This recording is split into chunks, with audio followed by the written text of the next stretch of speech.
All right, everyone, welcome to this webinar titled The Ongoing Effort to Overthrow the Venezuelan Government. My name is Leonardo Flores. I'm on Code Pink's Latin America team, and I'm going to hand it off to our moderator, peace activist Peter Schutz. Thank you, Peter. Well, thank you, Leonardo, and thank you, Code Pink, for hosting this webinar as well. We also like to thank our co-sponsors, Popular Resistance in Massachusetts, Peace Action.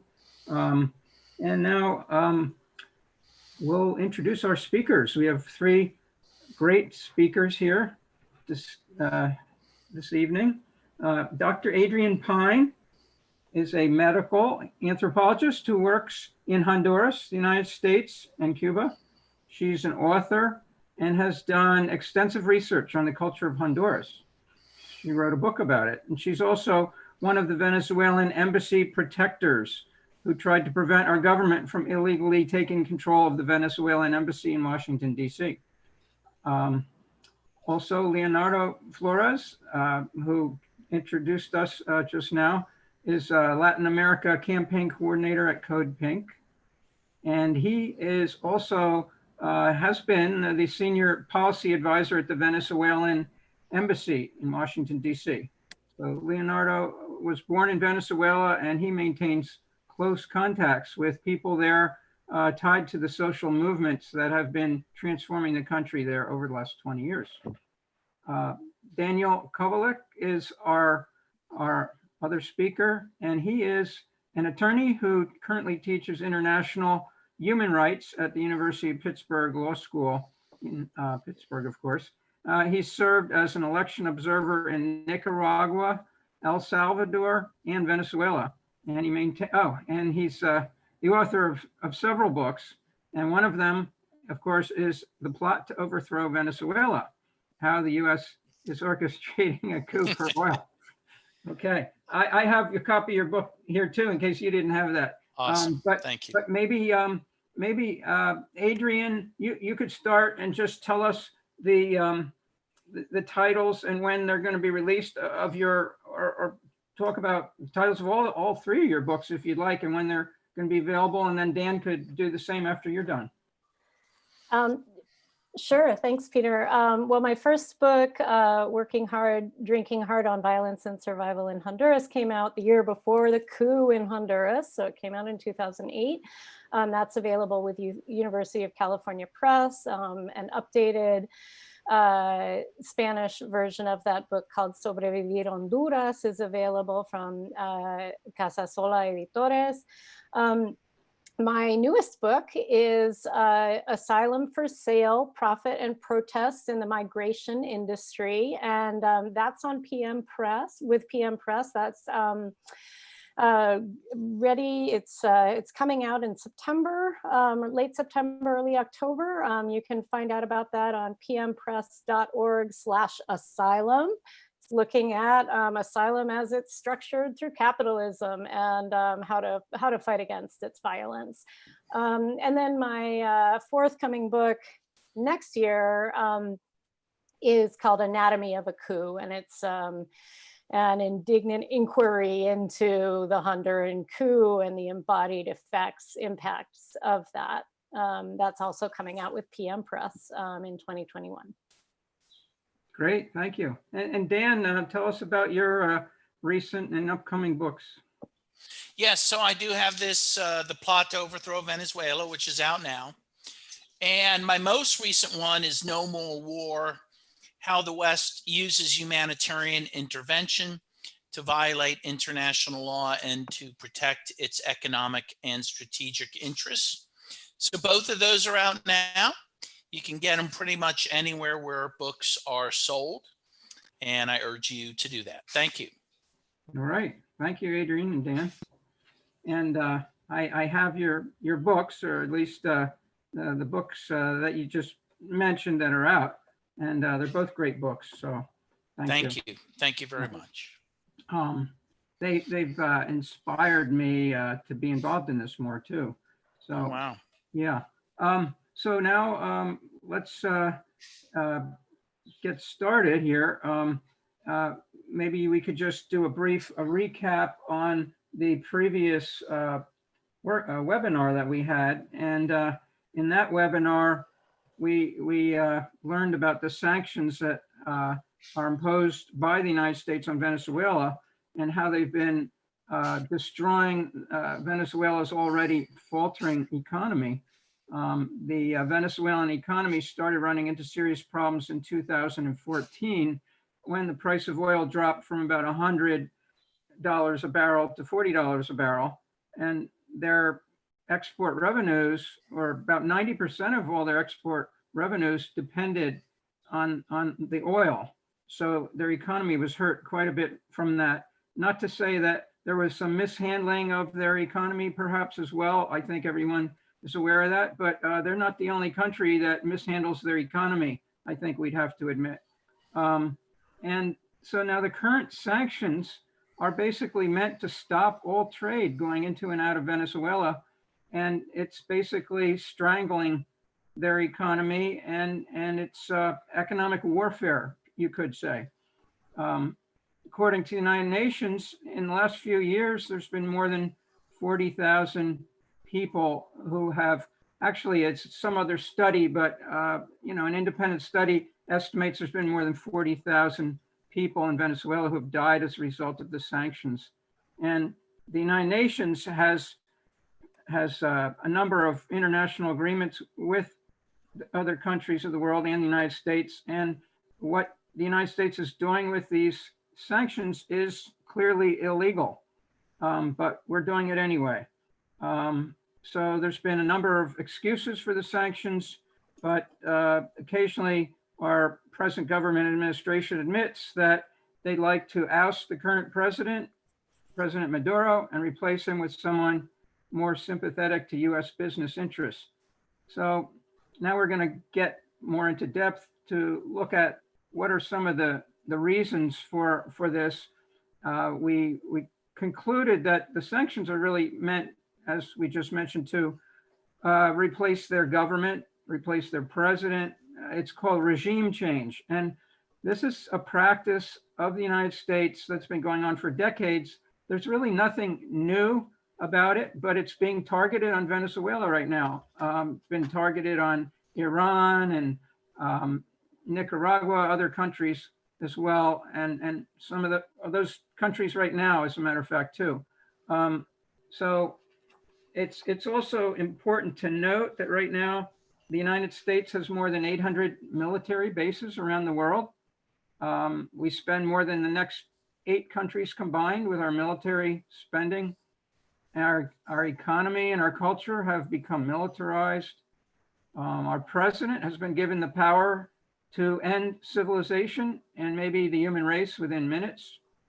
We're the wealthiest country in the world, and we basically control the world's economy. It centers around the dollar, which allows us to manipulate economics in the world and sanction countries because we control the world economy, basically. So it allows us to slap economic sanctions onto any country or person that we disapprove of. So it no longer seems also that the United States wishes to obey all the international laws. If it doesn't suit us, we don't bother with them. And we are no longer trying to hide the fact that we're actually changing governments around the world. We used to try to hide it a little bit more, but now we don't even bother. We just say, yeah, we want to change the government of Venezuela, change the government of Iran, change the government of Iraq. And well, you can see the results so far.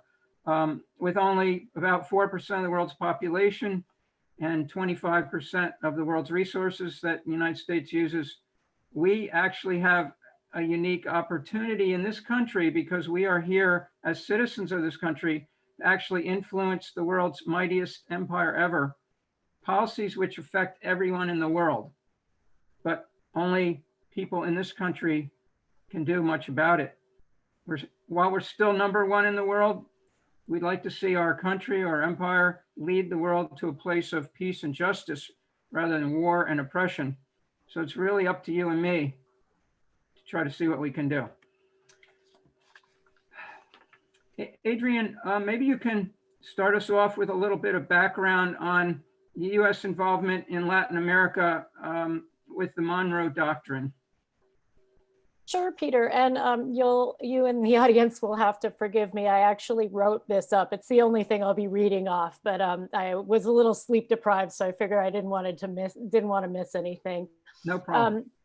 The Monroe Doctrine is a U.S. policy that was begun in 1823 in the context of a majority of Latin American countries, colonies, having recently achieved independence from Spain, Portugal, and France. And in a nutshell, it's a message to European countries that may have been seeking to recolonize the Americas that no, this is our turf now, our sphere of influence, our empire.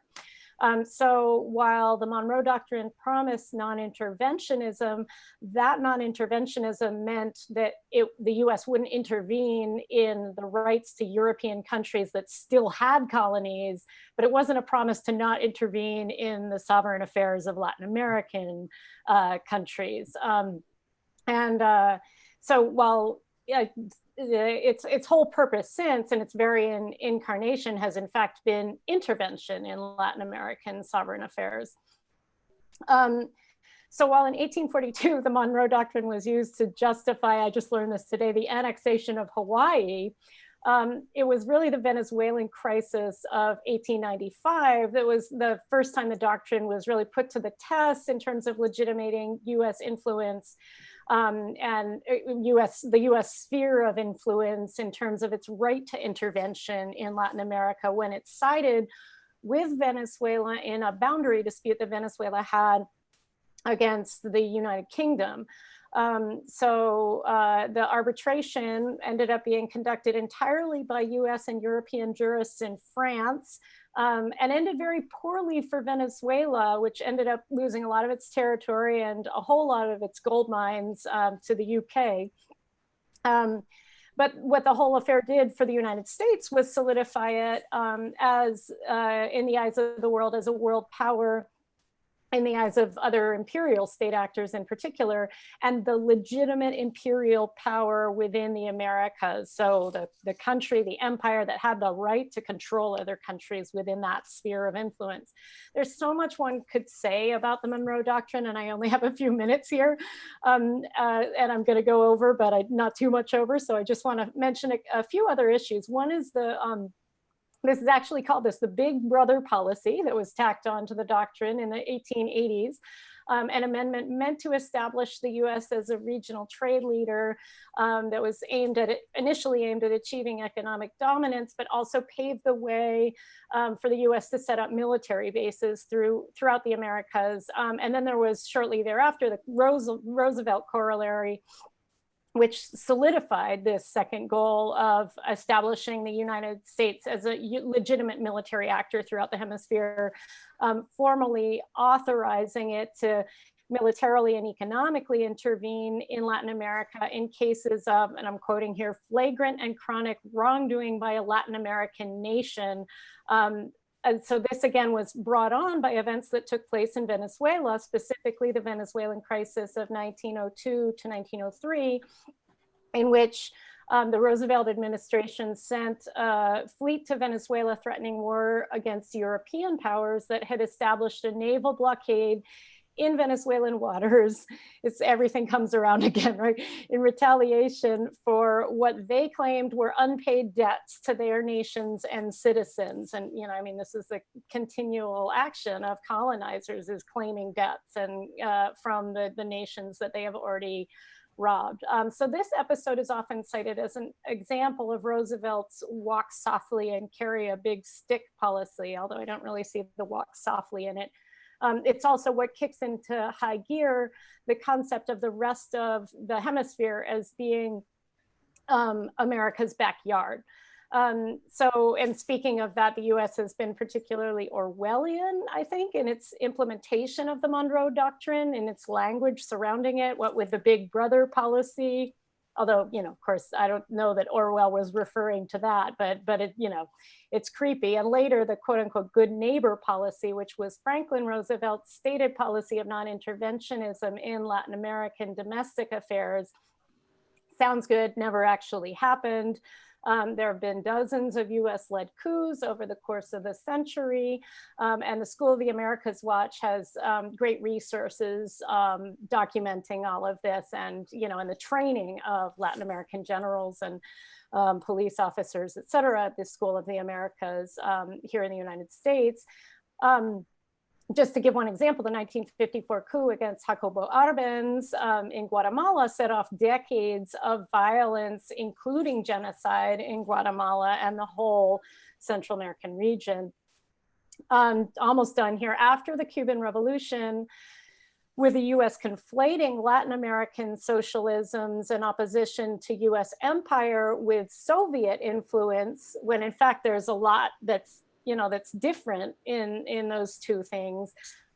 It became the Monroe Doctrine became justification for the formation of Operation Condor in South America, which included US support for the creation and installation of some of the most brutal military regimes in the past century.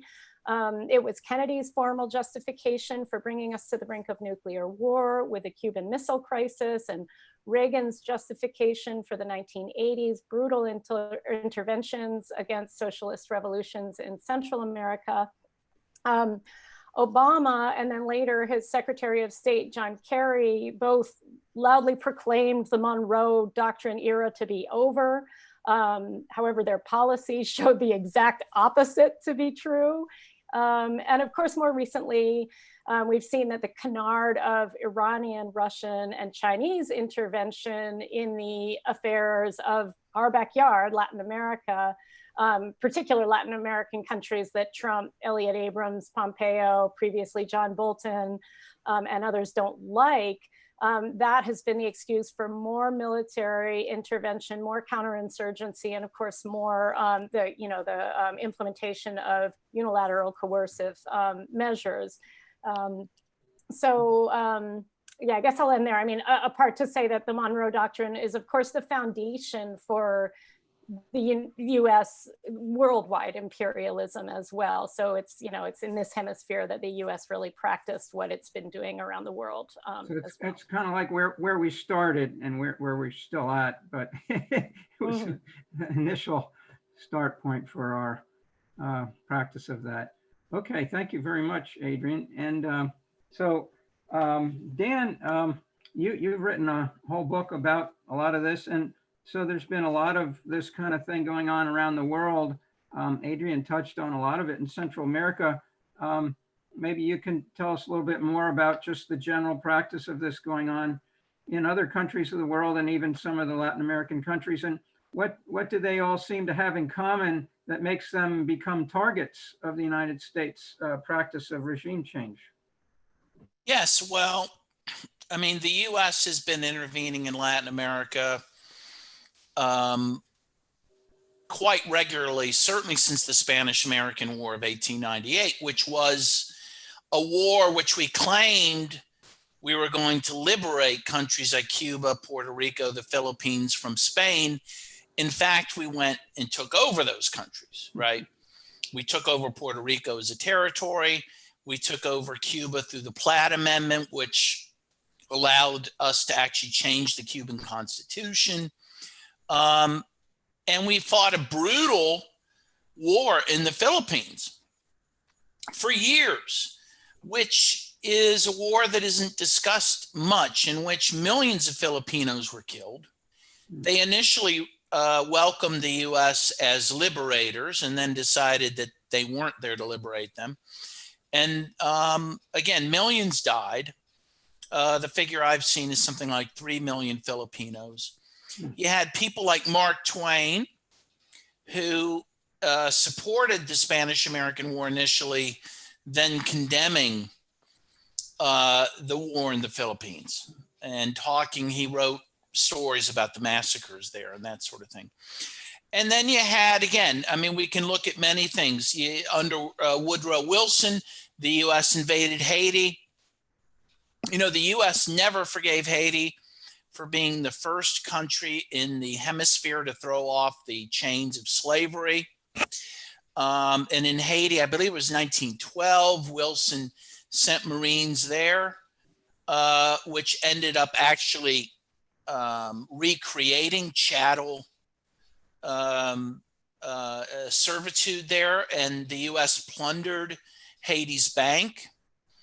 During the same period, the U.S. began to send troops to Nicaragua to control that country, in part with the desire to build a canal through Lake Nicaragua, which is still a goal talked about from time to time. Of course, I skipped over the fact that in 1903, the U.S. supported insurgencies in Colombia to break Panama off from Colombia so the U.S. could take what became the Panama Canal. And so what we see through these early interventions up to the current time is a couple things. One, resources. The U.S., intervenes when it wants to preserve its control over resources. In Venezuela, of course, the main resource being oil. And the U.S. controlled Venezuela's oil during almost the entire 20th century, up to the point that Chavez was elected in 1998. And, the U.S. never forgave Chavez for nationalizing the oil, taking it from companies like Exxon, Chevron, the Koch brothers. And again, Trump has been very open about the fact that he wants to get that oil back, right? John Bolton, when he was national security advisor, he met with various U.S. oil companies to divvy up the Venezuelan oil, for the time that Maduro, in that case, was overthrown. Of course, Trump's been very open about the fact that we're still in Syria to get the oil, right? And it should be noted that John Bolton, and this was only a couple years ago, stated that the Monroe Doctrine continues to have vitality, right? And also, we shouldn't forget the Carter Doctrine. Jimmy Carter, very beloved president, of course. His doctrine was that the U.S. could intervene anytime in the Middle East if U.S. oil interests were threatened. And so we see this pattern, of course, of the U.S. intervening to either gain control or protect their interest in these types of natural resources.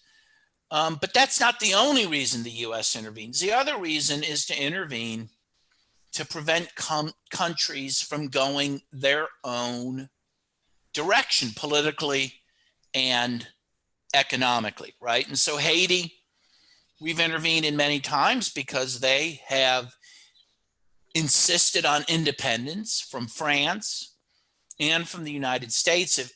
They were premature opposers of slavery as far as the U.S. was concerned. And so Haiti has been the most intervened country by the U.S. in the Western Hemisphere.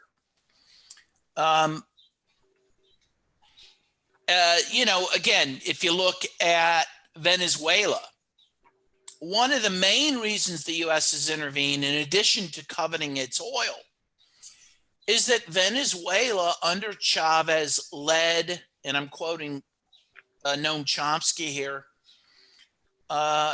led the liberation of Latin America for the first time in 500 years.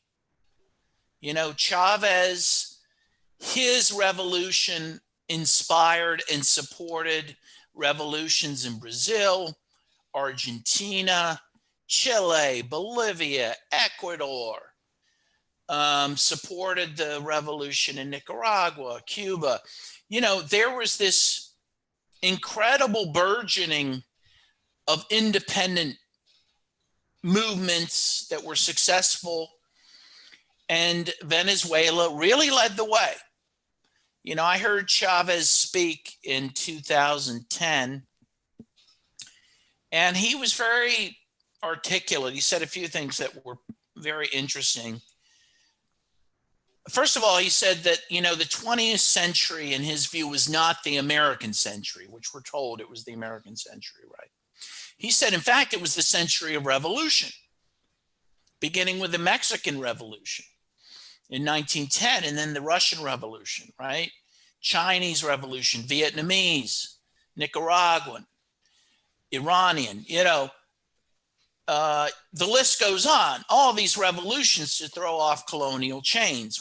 And the US, it has to be emphasized, opposed all those anti-colonial struggles, including the one in South Africa against apartheid. I think a lot of people now, there's been this kind of revisionist history. We think, again, in an Orwellian style, that we were always on the side of Nelson Mandela. Well, it's not true. He was on the USA terrorist list till 2008. Meanwhile, it was the Cubans, with their troops on the grounds in Angola that really helped liberate South Africa, not the United States. So, again, one of the big reasons the US has it in for Venezuela is that it led this independence movement in Latin America, which has been rolled back very systematically by the United States. So we see, as Chavez also said, he said, when I came to power in 1999, after the 1998 election, said the only light on in the house was in Cuba. The Sandinistas were out of office then, and you had pretty much right-wing governments throughout Latin America. And that all changed with Chavez's leadership, with Fidel's support. And the US cannot abide by that, so that's a big reason why the US either wants regime change, and that is the first goal. But it also has to be pointed out that the alternative goal of the US, and it always is this way, if it can't beat that country, it will destroy it, right? It could not beat the Viet Minh in Vietnam. And so the US after 1968 decided to turn it into a parking lot, right? If the US cannot defeat the government it wants to defeat, it will simply destroy the country.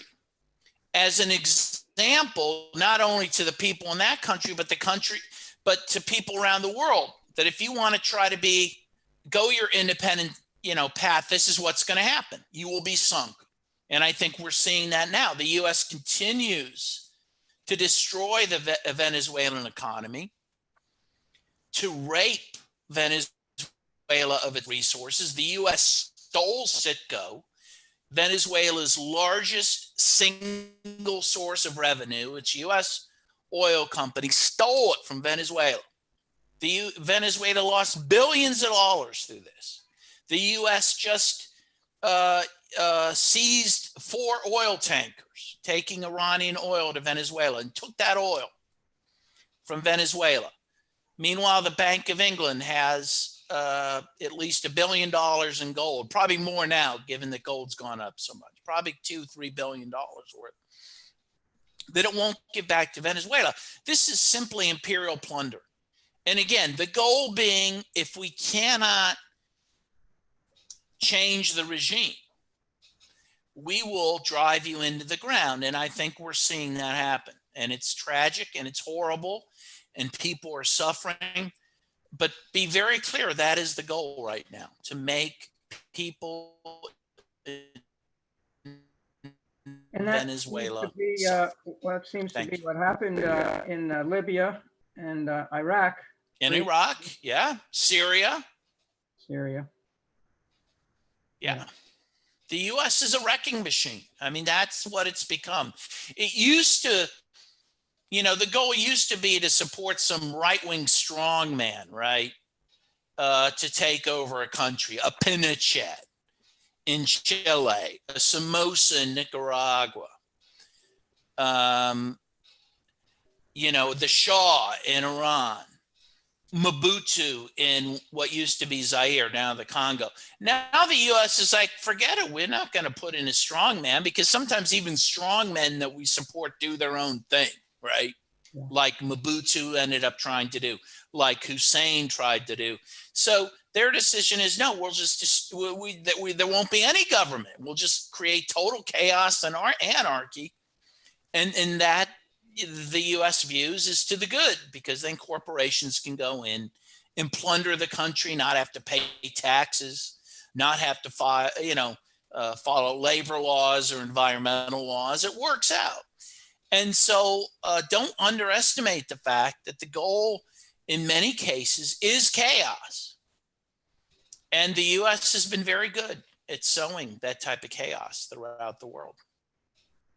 Thank you, Dan, for that uplifting message. Yeah, well, yeah, and I'm sorry about that, but and it's taken me a while to come to that conclusion, but when you see it happen time and time again, you see some intention behind it. Yeah, and for people who are just learning about some of this, we're sorry if it's causing you to have some traumatic reactions to this, but it is kind of disheartening to hear about these things, and it's not easy hearing about this if you haven't heard about it much before. The panelists here, of course, have studied it and talked about it and written about it quite a bit, but many of the people here in our country really don't know about a lot of this, so it's not always easy to hear. So we appreciate those of you who are hearing some of this, learning some of this for the first time. Well, let me ask you, and Leonardo also especially, what are some of the important things that have been going on in Venezuela, maybe in the last 20 years or so, that are relevant to our discussion that we might want to know about? Sure. So I'll be somewhat brief with this history part so we can get deeper into this discussion later on. Dan can fill in as well, or Adrian as well. So basically, Venezuela used to be considered like the model for democracy and model for development, not just for Latin America, but for the entire developing world. This was back in the 60s, 70s, and 80s. But beneath that kind of shiny exterior, there was a society that was rotting from inequality, where the elites were capturing basically all of the country's oil revenues and keeping it for themselves, where there was very little investment in the poor and working class and the country's infrastructure, health, and education. It's kind of similar to what we've seen in Chile over the past 20 years or so, this kind of example of a country of how it should develop, but then underneath it, as we saw in the protests in Chile last fall, there's a society that hasn't developed to the point as much as its economy supposedly has. So in Venezuela in 1989, there's a very kind of historic moment. There's something called the Caracazo. This was basically a popular uprising against neoliberal reforms that were imposed basically by Washington and the IMF, and with a president who was all too willing to go along. Up to thousands of people have died in this basically what became a massacre. And it's something that in the popular consciousness of Chavismo, of the left-wing Bolivarian movement that has changed the country over the past 20 years, that it's very, in our minds quite a bit when we think about what led to the Bolivarian revolution. So 3 years after this uprising, Hugo Chavez attempts a coup, seeing that everything that the so-called democracy that Venezuela had was completely superficial and false. He failed, went to jail, assumed responsibility. He was released from jail a few years later and started building a movement of people who wanted to radically transform the country. So in 1998, he runs for election and wins. He runs on a platform of promising a new constitution, and that's immediately what he does. In 1999, Venezuela wrote a new constitution and approved it by a plebiscite, a referendum, basically. 2002, the US-backed coup against Chavez ousted him for 48 hours, but the people weren't going to have it. So, what happened was that the Venezuelan elites took over for a brief period of time, and then the people came out from the working class areas. They surrounded the presidential palace for days. They demanded to know where Chavez was because they were fed the lie that he resigned when it wasn't true. And seeing this kind of outpouring of people on the streets, the coup mongers had no idea what to do. And eventually they kind of ran away and Chavez was restored to power within 48 hours. It was really a turning point in Venezuelan history. And it's something that radicalized lots of us, and myself included. Prior to 2002, I was living in the US and I was very kind of excited about what I'd seen in the new constitution because it was very progressive. But I was also, by then I was a socialist and the movement wasn't yet socialist. And so I thought there were limits. But then when I saw all these working class people go out and demand that the president that they voted for be reinstated and overturn a coup, which is something that almost never happens. I think this might be the first example. That completely, made me want to focus on everything that was going on in Venezuela, specifically with the social and popular movements. 2005, the Bush administration sanctioned Venezuela for the first time. This was an arms embargo that forced Venezuela to radically overhaul its military. And so it forced Venezuela basically to start buying military equipment from Russia and China. And that becomes important because now the Trump administration uses the excuse of Russia and China to further its regime change efforts. But it was the United States itself that pushed Venezuela towards Russia and China. And then, this era of the Chavez era from 1999 to 2013 was marked by incredible growth in the country, not just economic growth, but growth in literacy rates, growth in health outcomes, growth in education outcomes, growth in housing. There was a massive effort to register voters. So there was a huge increase in participation, not just in elections, but also participation at the grassroots level with an explosion of what we call community councils, huge numbers of communes springing up, and even things that are other forms of popular participation. So for example, there's something called the technical water tables. Early in the 2000s, Venezuela had issues providing clean water to all of its residents. And so one of the things the government did was that it organized people within communities to come up with solutions. And then because of endeavors like this, Venezuela became one of the countries that met all the Millennium Development Goals in advance. And that in the Human Development Index published by the UN every 2 years, I believe, Venezuela was basically skyrocketing up the charts because of this kind of investment in people. Unfortunately, Chavez passed away in 2013. This was a huge blow to the Venezuelan people. And then his successor was Nicolás Maduro. And so about a little over a month after Chavez passed away, Maduro ran for elections against an opposition leader. Prior to those elections, the polls had Maduro winning, fairly easily, and there was not much concern on the side of the left that Maduro might lose, and even the opposition thought they were going to lose as well. But this election turned out to be much closer than anticipated, and that kind of kicked off the problem we have today, from my point of view, because the U.S. refused to recognize those elections. So that was in 2013 when the Secretary of State was John Kerry and the President was Obama. So they refused to kind of recognize the elections, and they kind of play this game where they're like not sure what they're going to do. Eventually, the State Department never ended up recognizing those elections, but treated Venezuela, the Maduro government, as the government, because it was. This led to street violence in 2013, directly as a result of the U.S. position right after the elections. In 2014, we saw again street violence promoted by U.S.-backed opposition figures and parties. And in that year, the US Congress passed what's known as the Venezuela Defense of Human Rights and Civil Society Act that was calling for sanctions to be placed on the Venezuelan government. The next year, Obama calls Venezuela an unusual and extraordinary threat to the national security of the US and imposes the first of the sanctions. 2017, I'm just going to skip ahead a bit so as to, for clarity's sake. 2017, Trump imposes the first of his sanctions, preventing the oil industry from restructuring its debt. This was a huge blow to the oil industry because it came at a time when it needed to restructure its debt. Otherwise, it would start to lose assets around the world. And that's what we're seeing with the seizure of the tankers, with the theft of Citgo and other companies and that's happening kind of in all these countries that supposedly recognize Juan Guaido, is that Venezuelan assets are being stolen. August 2017, Trump issues his first military threat. He says, no, all options are on the table for Venezuela, hinting that, he could send Marines in at any time. Of course, the only option that's never been on the table for the Trump administration has been dialogue. And in fact, the Trump administration has gone out of its way to make sure that dialogue in Venezuela couldn't be successful.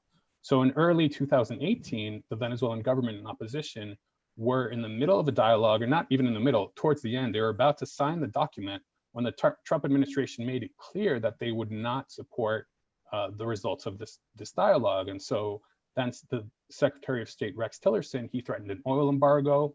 He implied that the US would support a military coup. And then the State Department said it would not recognize presidential elections held that year. This was before the elections had even been announced, before the two sides had finished negotiating, and it was basically the death knell of this attempted negotiation. So the result of that is that there was a partial opposition boycott of the 2018 presidential elections.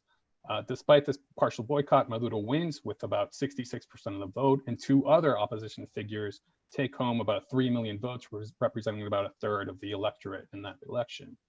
But what's important there is that refusal to recognize those elections sets the stage for the ongoing effort that we see now for regime change, which all revolves around Juan Guaido declaring himself president.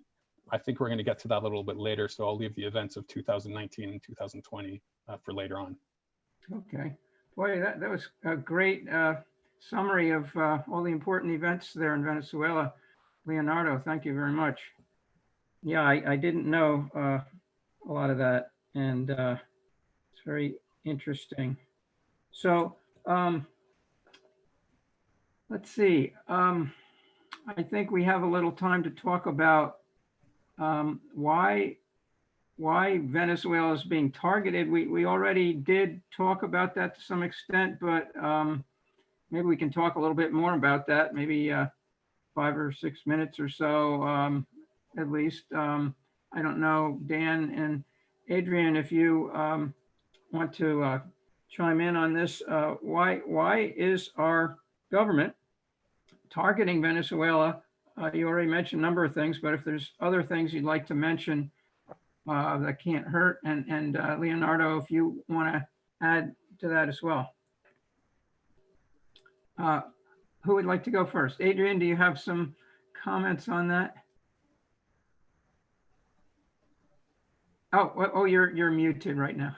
Sorry, thanks. On why it's targeting Venezuela. I mean, I think everything Leo just laid out really kind of explains that. I mean, and of course, what one of the things that I was going to talk about was just the coups of this century so far.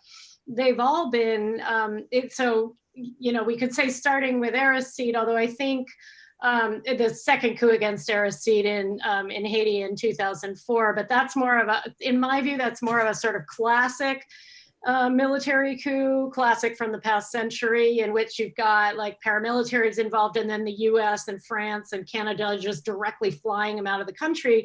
But with the Honduran coup, you get this sort of new model of coup. So first it's Honduras, then Paraguay in, 2012. And then you have the coup against Dilma a few years later. And then, what am I missing? Bolivia. And obviously the ongoing coups against Venezuela. What all these have in common is specifically, they were governments that were inspired by Chavez, right? And were allied with Chavez. And this ties back to things that Dan and Leo were already talking about. But also, why would the United States want to change those governments that were allied with Venezuela and Chavez? Because they threaten U.S. hegemony in the region. They threaten the logic of the Monroe Doctrine. They threaten to enable countries to assert their sovereignty in the region. So, for example, with Honduras, there's the threat of actually losing the 14 military bases that the United States had at the time in that country, at a time when Chavez affiliated Correa had just kicked the Manta base out of Ecuador, saying that he would only renew the lease on that base if the US would allow him to put an Ecuadorian base in Miami, right? Sort of highlighting the hypocrisy of the US military occupation of Latin America. And so if the US lost control of Honduras through the kind of sovereignty project that Mel Zelaya was engaged in 2009, which entailed rewriting the Constitution, really, again, inspired by the Chavez project and really pushed by grassroots movements within Honduras. So, Mel was emulating a sort of Chavez project and was really taking a lot of Chavez's language on, had established a relationship with Petrocaribe, and that you saw this sort of rise of this new American socialism, the 21st century socialism that Chavez spoke about. And it really was a threat to US hegemony in the region. It was a threat to the power of empire. And, and so the US really came down on that hard in collaboration with, Latin American elites and right wing, which of course, the US doesn't do this alone in any case. You've got the really dark forces that are collaborating. They're a very hemispheric group, and we saw this at the embassy. You had right-wing Cubans, right-wing Venezuelans, right-wing Nicaraguans all coming together with the singular purpose of preventing Venezuelans from asserting their sovereignty in the face of ongoing attempts at overthrowing the the elected government in Venezuela.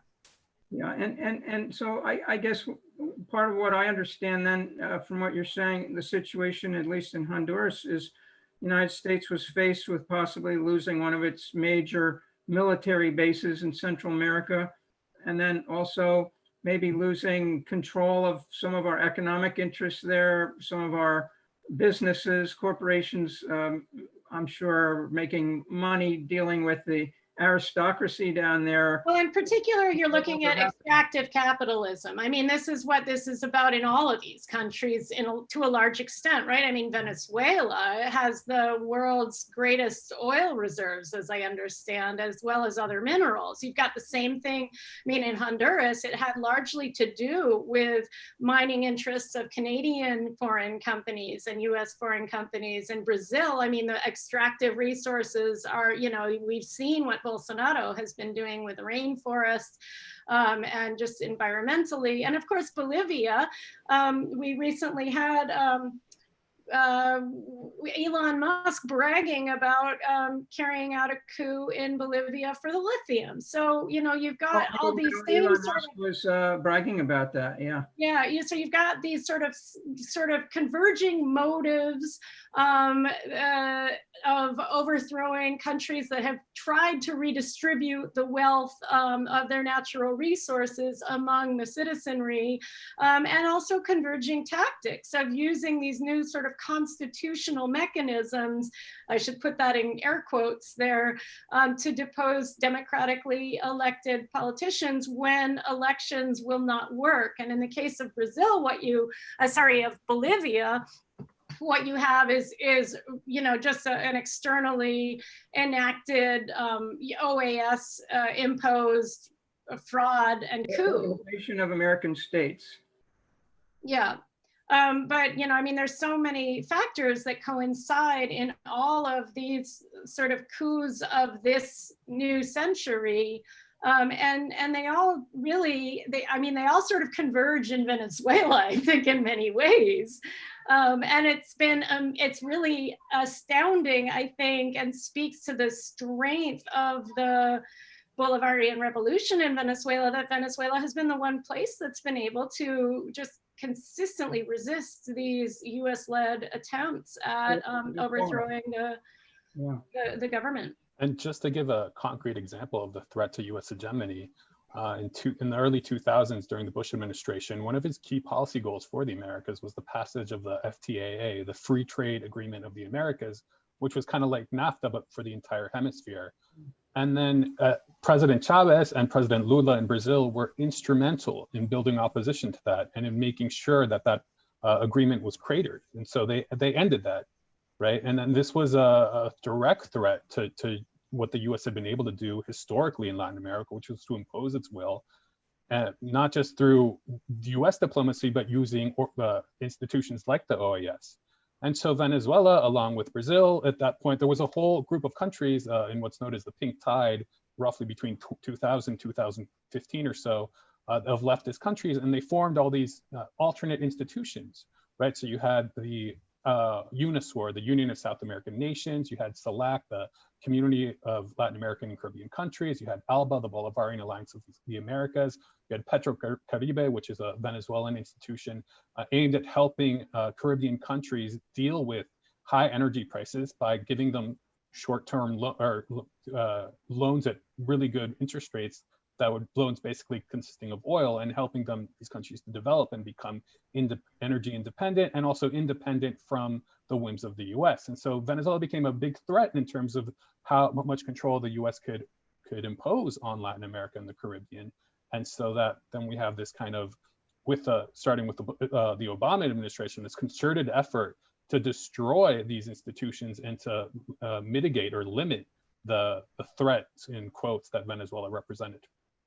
I think, in the case of Bolivia, one of the reasons why Elon Musk would be happy, I would imagine, is that I've heard that Bolivia holds about 70% of the world's lithium reserves, and lithium is one of the major ingredients used in batteries in the electric cars that Elon Musk makes. So I guess what's happening there is when the right-wing coup occurs, the rich elite there of Bolivia are then in control of things, and they make deals with the United States and maybe with Elon Musk so that he can get a better deal on the lithium and he can have more access to it, maybe lower prices. I guess that must be part of the whole picture there, as opposed to having the former government, which I think was headed up by the first indigenous leader in that country ever. They might have wanted to negotiate a little bit more and control their own lithium reserves a little bit more. Does that make sense? Yeah, I mean, that's pretty clear what happened there. Morales had just backed out of a contract with a German lithium company before the elections. And again, I think it spooked people. They felt that he was not a dependable partner in terms of providing lithium. And as Adrian pointed out, you had this very quick, almost immediate accusation by the US and OAS of electoral fraud in Bolivia within hours of the election finishing. I mean, it was incredible. But not only that, I remember very vividly, even before the election, you had outlets like NPR talking about Morales as being some sort of dictator and already laying the groundwork for questioning whether the elections were going to be fair. I remember this very, very vividly in my mind. And then, of course, the media jumped on these claims that the election was fraudulent, like the New York Times. Now, of course, if you didn't see it, the New York Times has recently said, oops, it doesn't look like it was fraudulent, but too bad, which is a very classic thing, right? The Times and these other outlets will say, oh yeah, there's weapons of mass destruction in Iraq. We go to war, and years later, it's like, well, there wasn't. We told you there was. We convinced you there was, but there wasn't, right? And this is what happened in Bolivia. So now you have this coup government that's brutal, that's murdering indigenous peoples, that is allowing the pandemic to run wild, right? That is now canceled elections for the third time. They have set up a brutal dictatorship, right? And how much are you hearing about that in the press? No one cares. The human rights groups don't care. This is classic. And this is the government that the United States preferred to have in power in Bolivia. Yeah, and again, human rights groups like Human Rights Watch applauded it. Oh, this is the burgeoning of democracy in Bolivia, right? And, going back to Brazil, as Adrian pointed out, the U.S. was very much behind the rise of Bolsonaro there. And that has to be pointed out. I will mention, I talk about it in my book, the US Justice Department under Obama worked with the Justice Department of Brazil to indict and put in jail Lula da Silva, the most popular leader in Brazil, who sat in jail during the elections in which Bolsonaro was elected. Had he run, the polls show he would have won those elections with 80% of the vote. So our Justice Department helped put that guy in jail so he could not participate in the election. That's right, under what was called the car wash campaign in English. And so we see time and again the US interfering to prevent democracy. And I want to go back a little because, and I'm not going to take a lot of time, but I want to talk about one other reason the US has been intervening. It's one that is barely discussed, but as a fallen away Catholic, I have to mention it. And Chomsky mentions it a lot. One of the things the US wanted to do early on under Kennedy was to destroy liberation theology in Latin America, starting with Brazil in 1964, which was the epicenter of the base communities for liberation theology. And that was one of the reasons the US backed a military coup there, was to destroy the ground, the grassroots church that took a preferential treatment for the poor. And of course, you saw the US support these regimes that murdered priests and bishops, that murdered who is now a saint, Oscar Romero, who was declared a saint by the Roman Catholic Church. The US was behind his murder. In Colombia, let's not forget poor Colombia, which is right next door to Venezuela. I've been to Colombia more than any other country outside the US. Colombia, since 1984, this is according to the Catholic Bishops' Conference of Colombia, over 80 Catholic priests have been killed in Colombia since 1984, and 3 bishops. Over 80? 80. 80. And according to the Catholic Bishops' Conference, they were killed because they advocated for the poor. Okay, this is all according to plan.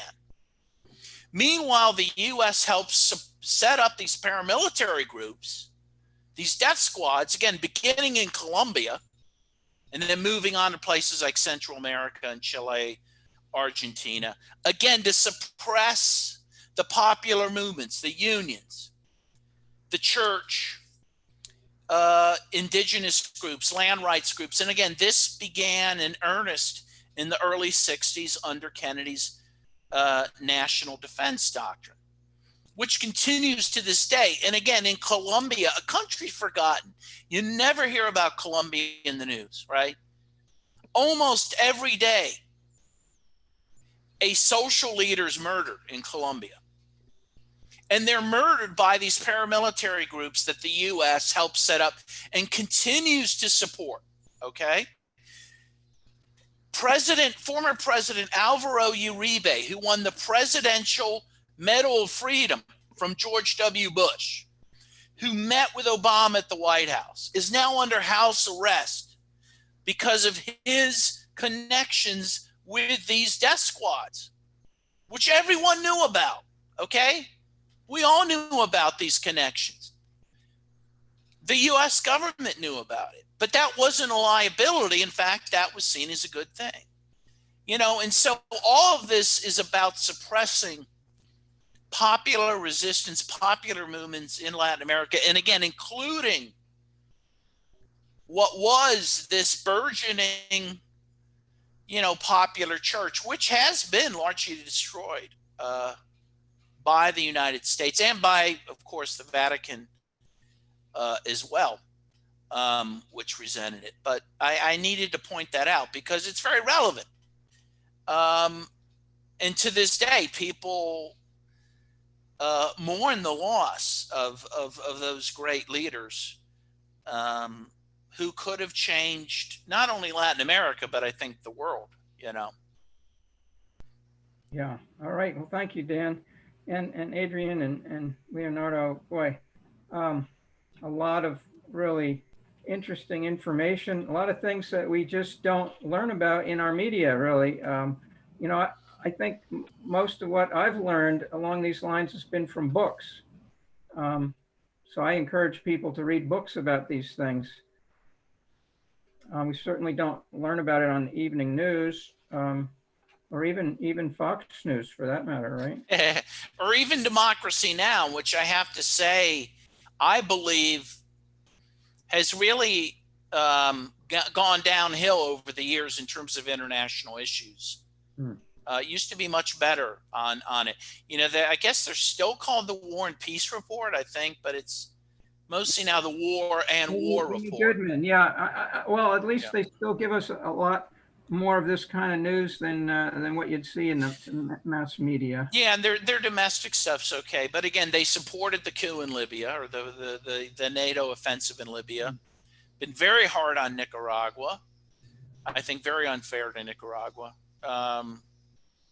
They've now become softly supportive, I think, of U.S. intervention, and that you see that happen all the time. There's very few places you can go to find principled anti-interventionists, principled anti-imperialists. You know? Bright spot in that regard is the Quincy Institute, right? Because that's one of their founding objectives, supposedly, is to be critical of the interventionist policies of the United States and look for other alternatives to our interventionist foreign policy.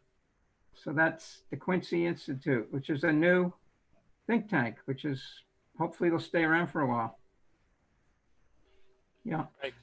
Well, okay. So I think we've covered a lot of what we wanted to cover, and we have a few minutes maybe to talk about what is our present administration in this country doing right now. What do you think they're up to in terms of trying to overthrow the government of Venezuela? I mean, they've done some things recently. There's been at least a couple coup attempts or paramilitary people coming in to kidnap Maduro because there's been a $15 million bounty by our government on the head of the president of Venezuela. Fortunately, those paramilitary guys were stopped, and then there was a drone attack on Maduro, where they were trying to kill him with explosives, and it seems the United States is probably behind a lot of this, or at least approves it. Yeah, I mean, it's not just the United States. Colombia is also very involved in the attempts to overthrow the Venezuelan government. So let me just get back to the quick timeline I promised before of what happened in 2019, 2020, because that'll give a lot of context to what's going on. So in January 2019, you have Juan Guaido, who was very much an unknown politician at the time. He became the president of the National Assembly because it was his party's turn. The opposition came up with a system to switch the presidency between them every year because they controlled the legislature. And then later in that same month of January, he declares himself president. Immediately, the United States recognizes him, as do several US allies. I think the list got almost to about 55 countries or so that recognize Juan Guaido. And that also kind of explains why the US didn't want elections in 2018, because they were already hatching this plan to install someone as president rather than risk an election where they were obviously going to lose. Right. So then in February 2019, you had this attempt to push through humanitarian aid in quotes, from the Colombian border, because those trucks were eventually burned by Guaido supporters on the Colombian side. And when they saw like the remains of what was inside, it wasn't aid at all. It was more like equipment that could be used in violent protests. April 2019, we had the takeover. May, you had the takeover of the Venezuelan embassy here in DC, and you had brave embassy protectors like Adrian, who slept in the embassy for weeks on end defending it from this takeover. April 30th, you had a failed coup military uprising by Guaido. That got a lot of press, but what they didn't really mention was that he had less than 24 soldiers with him. And all he managed to take over was an exit ramp off a highway in the city of Caracas. And it was a total embarrassment for Guaido and for the opposition, which had been, some of whom had been wanting to negotiate. And so after that failed coup, you began to have more and more divisions within the opposition. In August of last year, of 2019, the two parties were again negotiating, but Trump imposed what the Wall Street Journal called the total embargo against Venezuela. And this was while the government and opposition were negotiating with Norway as mediators. In March of this year, the Trump administration announced its maximum pressure strategy for Venezuela, using the same rhetoric that it has used for Iran and for other countries as well. And as you mentioned, the Department of Justice indicted President Maduro and a dozen others on bogus narco-terrorism charges, placing bounties on their head. I think for Maduro, it's 15 million. For a few others, it's 10. And about a few weeks ago, the president of Venezuela's Supreme Court was added to the list, and it had a bounty on its head put it as well. In April of this year, the US Navy was deployed to the Caribbean in what's called one of the largest military operations in the region since the 1989 invasion of Panama. And then in May, there was that failed incursion that you mentioned, Peter, of two US ex-Marines, mercenaries, and a bunch of other mercenaries who attempted to infiltrate the country with the goal of either murdering or kidnapping President Maduro. And one of the really shocking things about this episode is that what came to light was afterwards was that Guaido had signed a contract for $212 million with a mercenary company called Silvercorp. And this contract was basically for Silvercorp to provide security services after Guaido took power. And it included clauses that really were terrifying in the sense that it basically gave Silvercorp immunity in terms of anyone they killed as long as they were Chavista, and there was a very kind of low limit of what they would be held accountable, high limit of what they might be held accountable for. They basically, it was almost like a license to kill for this mercenary army should Guaido come in power. And in the last few weeks, what we've been seeing is the Trump administration kind of scrambling, because Trump himself has said that Guaido was kind of a failure and he's not too excited about it. But Elliot Abrams, known for his role in covering up crimes in Central America in the 80s and for contributing to some of the worst human rights abuses that the region has ever seen, he's the Trump administration's envoy in Venezuela, and he's pushing forward with his regime change efforts. We recently had the National Security Advisor, Robert O'Brien, go to Colombia to sign a new financing plan for the Colombian military, which is very dangerous. As we know, there's about 7 or 8 US military bases in Colombia. And if there is going to be some sort of October surprise of an invasion of Venezuela, it would have to start from Colombia. So that's where we are right now. The Trump administration keeps insisting that it will get rid of Maduro. They don't want dialogue. The precondition for dialogue is that Maduro has to leave, which is obviously a non-starter, especially given that he was a democratically elected president. Thank you, Leonardo. Boy, yeah, I'm even shocked by some of that, even though I've known about a lot of this. It's really doesn't seem to be a very good kind of a practice that we have going here with regard to Venezuela. And then, as was mentioned, the United States just recently pirated 4 cargo ships worth of oil from Iran that was going to Venezuela. I believe Venezuela already paid for. We basically stole it and on the high seas, and I think it's going to Houston or whatever. And so we're going to use that oil ourselves rather than having it going to Venezuela. How can we get away with this kind of thing? And how come, I don't know, how come there aren't more people in this country that are upset about this? How can our country get away with all this? Adrian, do you have some ideas on that? Sure, just very briefly, because I think we should get to Q&A pretty soon. I mean, we've talked about the power of the corporate media, for starters. I mean, the fact that it only covers what it wants to cover. And that is like, a US government friendly approach. So, I mean, Dan gave the example of how much we heard about Evo Morales being a dictator and how we've heard absolutely nothing about the Nazis in power. I mean, straight up Nazis in power in Bolivia right now under the Áñez administration, and how they have repeatedly delayed elections. And that's not even being called into question, nor are we taking any accountability or calling the Organization of American States to account for our role in overthrowing, what was in effect a legitimate democratic election that Morales won. But in addition to that, I mean, really what we are installing with these coups around the hemisphere are neoliberal dictatorships of various flavors, right? So, with various flavors of neoliberal fascism is what I call it. And that's exactly what we're doing here at home. US imperial policy extends to our own soil. The same sort of policies that we're pushing abroad are the ones we're pushing here. And people in this country are suffering tremendously right now. I don't think that there's a lot of bandwidth to be concerned since we are in the center of empire. It's not like in other countries where, in addition to being subjected to these incredibly violent policies of privatization of healthcare, education, land, water, air, everything else, they also have to deal with a foreign imperialist power. I mean, here in the United States, add to that, of course, the fact that we're in a pandemic. People are just trying to stay alive in a context in which not even, the supposedly progressive party will allow us to think about healthcare as a human right.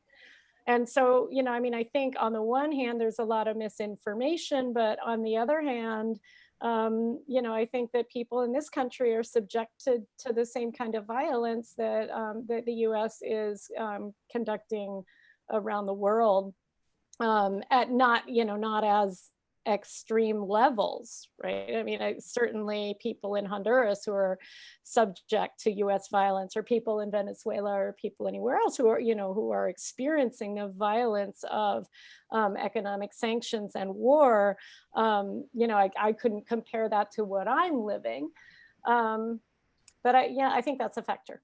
And I think that is also a really productive potential source for solidarity when we recognize it, to recognize we are suffering the same sorts of structured and structural violence, and only by fighting against the United States governmental violence, and not talking about Democrat versus Republican, but the entire structures of US capitalist violence, in solidarity with people who are, getting the brunt of it on the colonialist end, then that's the only way we're going to be able to really confront it. Thank you, Adrienne. So I think people might be wondering, what can we do about this? Obviously, we live in a country where we can make our voices heard without being persecuted as much as a lot of these social activists in a lot of the countries that we're talking about, where when they raise their voices, they get their lives taken away.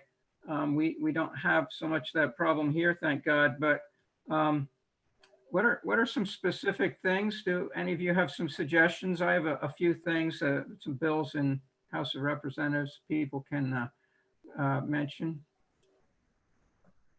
Well, yeah, there have been some attempts by the progressive leaders in the House, for example, to, first of all, limit military spending, which we need to do. I mean, first of all, we need a real peace movement in this country. I do think there needs to be a larger focus on anti-war, anti-intervention, and solidarity with these other countries, which was something that did exist for a long time in this country and really dried up, I would say, after the invasion of Iraq. And then I think Obama's presidency really was kind of the nail in the coffin. Progressives were not willing to take him on when, for example, he supported the coup in Honduras or invaded Libya, And I think the left is still recovering from essentially laying down for him. And we need to be prepared for, if Biden's elected, for taking him on these issues. He said recently that Trump screwed up our coup in Venezuela. He has criticized Trump from the right on Venezuela, right? he and the Democrats have criticized Trump for wanting to get out of Afghanistan and wanting to get out of Germany. These are things that we should welcome, even though it's the wrong guy doing it, right? But those are good things. And I think, honestly, the left has lost a lot of principles because they've essentially said, well, if Trump wants to do it, then it's bad. And if Obama wants to do it, then it's good. And I'm afraid if Biden's elected, you're going to see that again. You know, that if he wants to invade Venezuela, well, fine, because he's a good guy or whatever. And I think we need really to get beyond that. I mean, I would have hoped we would be by now, but we clearly aren't.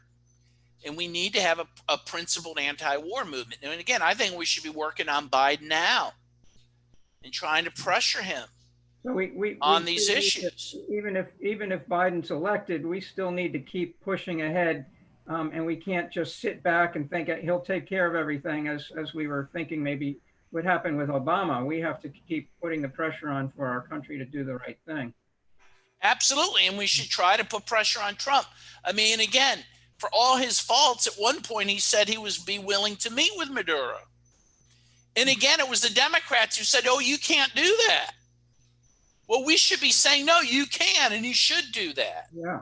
Yeah. And that's about being a principled anti-imperialist and a principled anti-war person, you know, that you take that position. Sure. You know, and we need to be principled, at least start from that position, you know. Sure. Let me just list a few things for people there. And we can send out this list to people also that might be interested. But, you know, as we mentioned before, read up on these things. Books are great. I think one of the best ways to get really good information on these things, and join peace organizations like Code Pink, Coalition for Peace Action, Popular Resistance, Win Without War, Alliance for Global Justice. You know, there's a lot of really great peace organizations that are working hard on a lot of these issues, and you know, we can support them, and they let us know what bills are going on in Congress and all that kind of thing. A couple of the bills that I'm aware of are HR 5879, which is sponsored by Representative Omar. It's called the Congressional Oversight of Sanctions Act. So it gives Congress some authority to review the sanctions before someone like our president just slaps on sanctions whenever they feel like it on any country or person in the world. Sounds like a great idea to me. Another bill is HR 1004, 2004, prohibiting unauthorized military action in Venezuela, Representative Sicilian's bill. So those are both good things we can urge our representatives to sponsor or co-sponsor and support. And then, you know, we can, of course, just keep contacting our representatives about what we think, and that we don't want them to be engaging in regime change and sanctions all around the world as we've been doing. So are there any other quick ideas here before we get to the Q&A? Yeah, I think it's really important to contact your representatives and to push them on Venezuela. And you don't have to take an extreme position, just push them for dialogue, because that will go a long way towards resolving the differences between the US and Venezuela.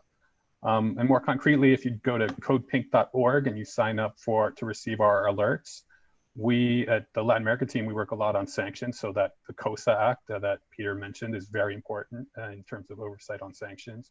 There are a couple of amendments by Tulsi Gabbard asking for reports on the humanitarian impact of sanctions. I mean, sanctions are imposed without even a clear knowledge of what the costs are going to be, not just the costs on the people of the countries living under sanctions, but the cost to the US economy, for example. And so, yeah, at Code Pink, we often send alerts directing people to either sign petitions that we send to key players, or asking people to contact their representatives in a coordinated manner. Yeah. Okay. Thank you, Leonardo.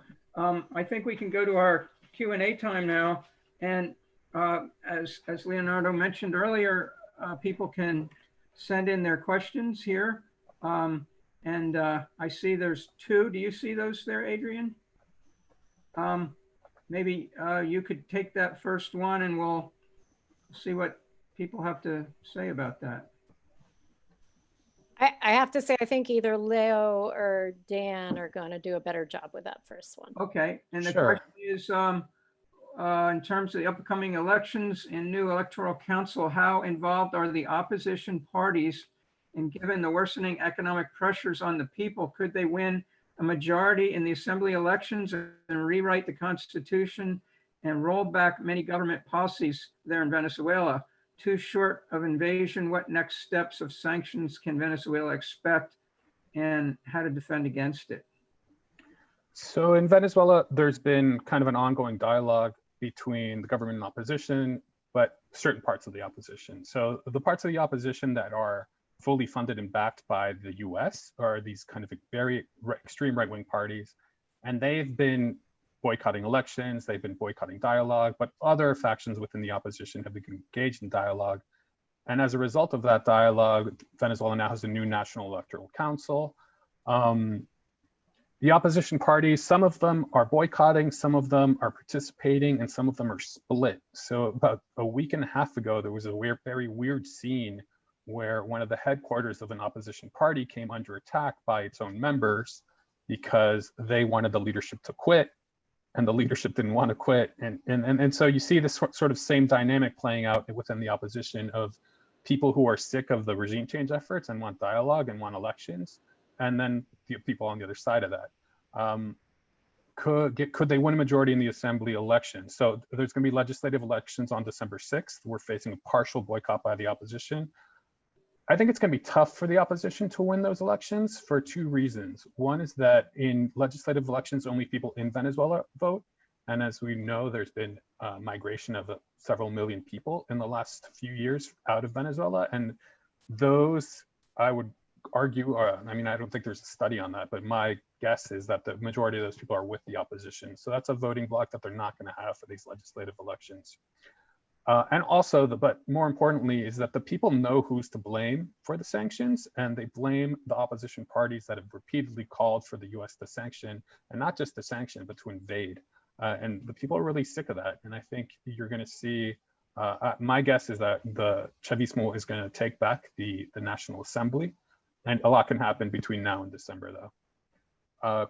If the opposition won, they would not be able to rewrite the constitution. That's not within their powers, and they could certainly roll back many government policies. So when they won, for example, in 2015, they had promised that they were going to, help the economy, but their first law was actually to privatize the public housing system that Venezuela has used, and through this social project, Venezuela has about 3.17 million homes that they've delivered to people.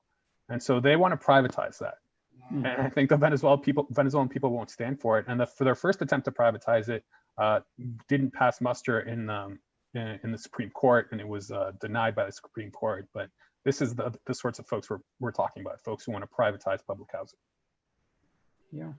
Short of an invasion, what next steps or sanctions could Venezuela expect? I think you're going to see almost every week there's new sanctions. You don't hear about it in the media because often there are sanctions against shipping companies or insurance agencies or against ships themselves, because the target right now is Venezuela's trading, the capacity to trade. And so the Trump administration is really trying to strangle the economy, and therefore they're trying to strangle the people in the hopes that the people will rise up and take Maduro out for them. But this strategy has been going on for several years now, and it's not worked, and it's not going to work. Venezuela really, in my estimation, has to figure out a way to live under sanctions, because I don't see them being lifted anytime soon, unfortunately. Thank you. Adrian, did you want to read that next question? I guess the other listeners can't see that. I'm not sure.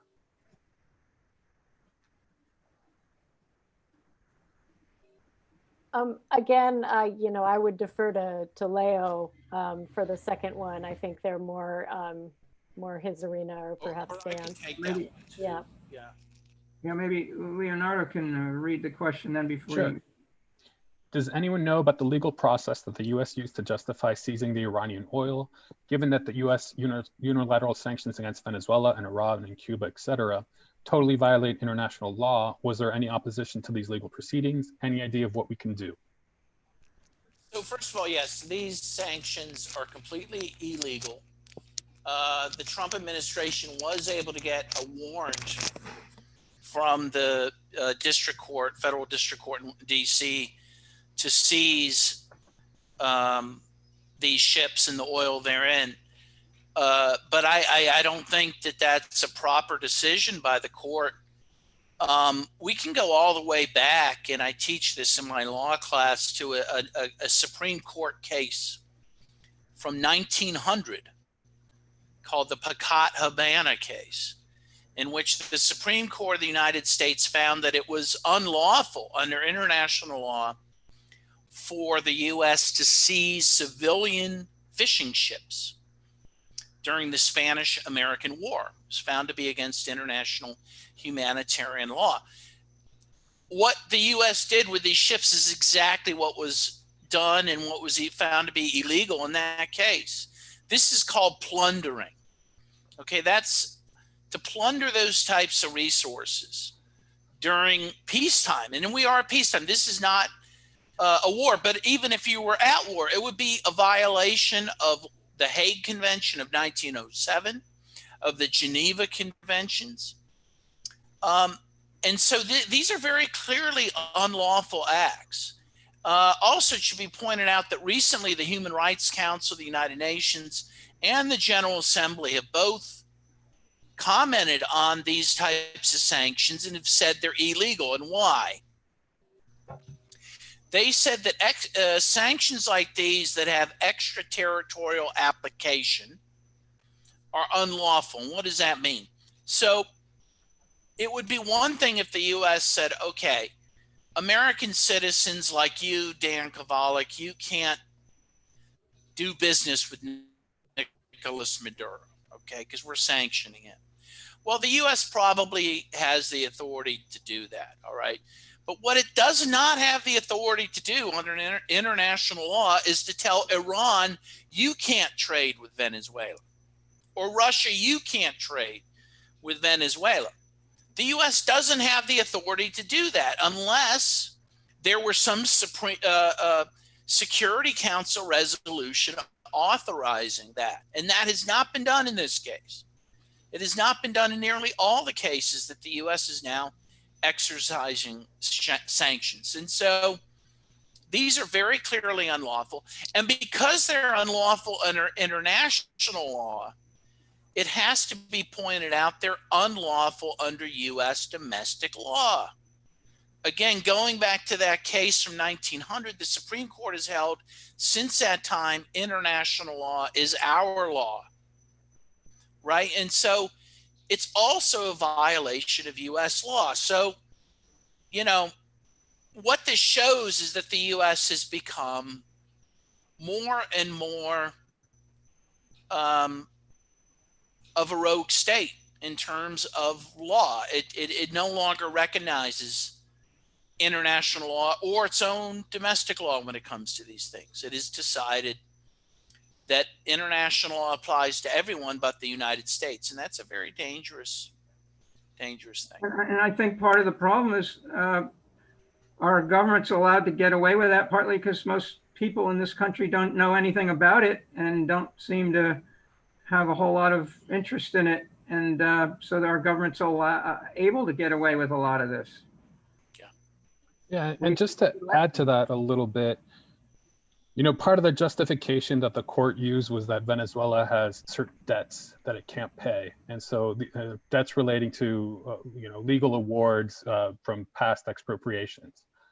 And so, but Venezuela can't pay these debts because of the Trump administration sanctions. So really, it's all about a roundabout way to engage in the massive looting of Venezuela's assets overseas. And just to give you an example of the corruption around Juan Guaido and his cronies, the guy that was his so-called attorney general used to represent these companies suing Venezuela in these lawsuits, demanding that Venezuela pay, you know, hundreds of millions of dollars for whatever resource that was expropriated. So the guy used to be the lawyer for these companies, and now he's the lawyer for, or he was the lawyer for Guaido. He's playing both sides And the losers, of course, are the Venezuelan people who have all these assets stolen. And then this guy eventually had to resign as a result of great reporting from Anya Parampil at the Gray Zone. I encourage you to visit that site to read more in-depth analysis and news of Venezuela. It kind of, John Foster Dulles comes to mind when you mention that. He was one of the most successful lawyers in New York City for major US corporations around the world. And then he became Secretary of State and still basically represented the interests of the American corporations in other countries. And he was a big proponent of overthrowing other governments and making them more friendly to US economic interests. So I guess that's nothing new. One other thing I wanted to mention was, you mentioned, Leonardo, that the coup in 2002 was reversed by the populists there when they went crazy that their president was kidnapped and that, you know, their government was taken over.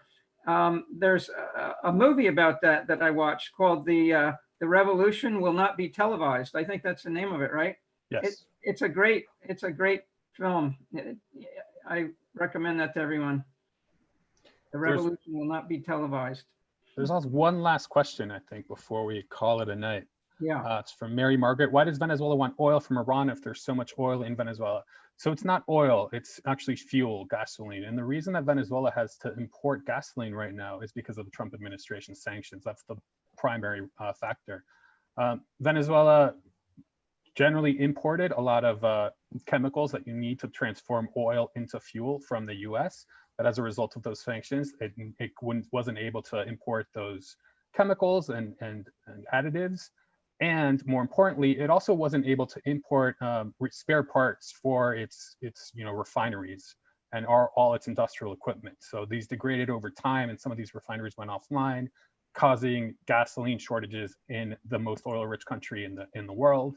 But as a result of Iranian help, there's been a lot of media about the Iranian fuel going to Venezuela, but in addition to the fuel, technicians have come to Venezuela and they've helped Venezuela restart several of their refineries.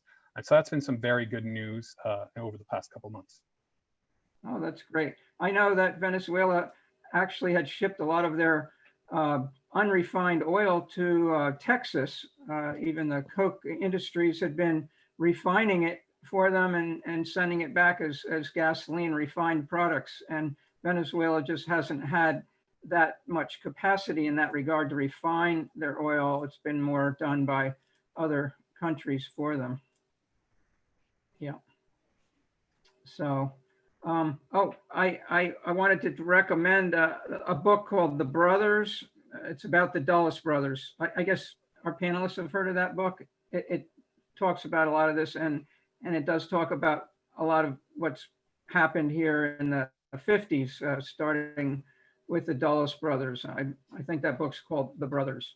So any last minute remarks from any of the panelists? Any other questions? Looks like we're ending pretty much on time then. And I just wanted to thank our panelists and Code Pink again. I think this has been very informative, a lot of information. Thank you very much. We'll see if we can do another one of these webinars at some point. Thank you. Thanks, everyone. Okay. Right. Have a good night.